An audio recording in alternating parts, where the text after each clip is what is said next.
আসলে আমরা পার স্কোরের বেশি ছিলাম। শুরুতে আমরা সবসময় ১৭০ রানের কথা বলেছি। আমাদের শুরুটা অনেক ভালো হয়েছে। ম্যাচ যত এগিয়েছে খেলাটা কঠিন হয়ে গেছে। কিছুটা হতাশ ১৮০ রান তুলতে না পারায়। তবে অত বেশি দূরেও ছিলাম না আমরা। টাইট মার্জিন ছিল অনেক। হ্যাঁ, অবশ্যই প্রতি ম্যাচেই আমরা জিততে চাই। যে কোনো জায়গা থেকেই ম্যাচ জেতা সম্ভব।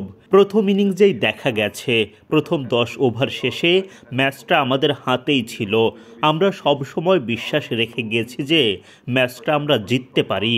গুরুত্বপূর্ণ সময়ে উইকেট নিয়ে নতুন ব্যাটারকে ক্রিজে এনে আমরা তাদের ওপর চাপ সৃষ্টি করতে পেরেছি। আমাদের মাঝে সবসময় বিশ্বাস ছিল আমরা ম্যাচটা জিততে পারি।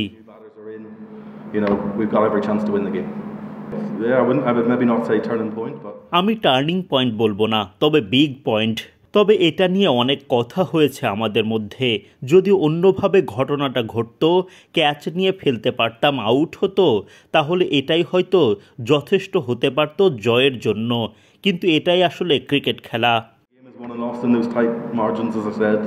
And it didn't go our way today, but a great game of cricket for just the neutral as well. দারুণ প্রতিভাবান প্লেয়ার টিম টেক্টর। সুযোগের অপেক্ষায় ছিল অনেক দিন ধরে। আয়ারল্যান্ডের ঘরোয়া ক্রিকেটে সে অনেক ভালো করেছে। সুযোগ পেয়ে এখন কাজে লাগাচ্ছে। জিম্বাবুয়েতেও সে ভালো করেছে। ওয়েস্ট ইন্ডিজের বিপক্ষেও দারুণ করেছে। দারুণভাবে আন্তর্জাতিক ক্রিকেটে মানিয়ে নিচ্ছে। ২-৩ বছরের মধ্যে সে আরও ভালো জায়গায় যাবে বলে আশা করি। ফর্মটা ধরে রাখবে আশা করি। অনেক জরুরি ছিল এই সিরিজ। বছরের শুরুতেই আমরা ভেবেছি বাংলাদেশের এই সিরিজই বিশ্বকাপের জন্য আমাদের প্রস্তুতির মঞ্চ হতে পারে। বিশ্বকাপে শ্রীলঙ্কার কন্ডিশন অনেকটা এখানকার মতো হবে বলেই ধারণা করছি, বা কাছাকাছি হবে। বাংলাদেশে আসার ব্যাপারে আমরা সবসময়ই উচ্ছ্বসিত থাকি। টি-20 ক্রিকেট খেলাটা দ্রুত বদলায়। প্রথম ম্যাচে বাংলাদেশ যা ভুল করেছিল সেসব শুধরে আজকে অনেক ভালো করেছে। আজকে তারা অনেক উন্নতি করেছে, নিজেদের শক্তিটা দেখিয়ে দিয়েছে। Especially when the World Cup, we're now based in Sri Lanka, probably similar conditions or close to it, so we're delighted every time we come to Bangladesh. It's been great games and good competition between two good sides. Yeah, I think momentum's huge in T20 cricket. আসলে এই মাসটা ক্যাম্পারের অনেক ভালো গেছে। অনেক সময় দিতে হয়েছে। মনে হয় খানিকটা ক্লান্ত। আশা করি ক্লান্তি কাটিয়ে মঙ্গলবারের ম্যাচের জন্য প্রস্তুত হয়ে যাবে এবং মিডল অর্ডারে দলের দায়িত্ব নেবে। In the first game and sort of put that out of their system for this game, which they did so well.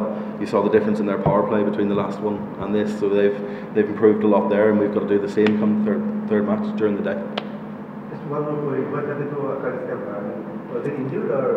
He just pulled up stiff. You know, he's had a big month. Probably he batted so much time in the test that he just pulled up stiff. So hopefully he's good to go on Tuesday, and there's nothing majorly wrong with him. It was actually good to get some cricket into new legs in Ben Callets. It's always great to give people an opportunity, so we're delighted that we've been able to take that off in the middle order and another person who doesn't look out of place.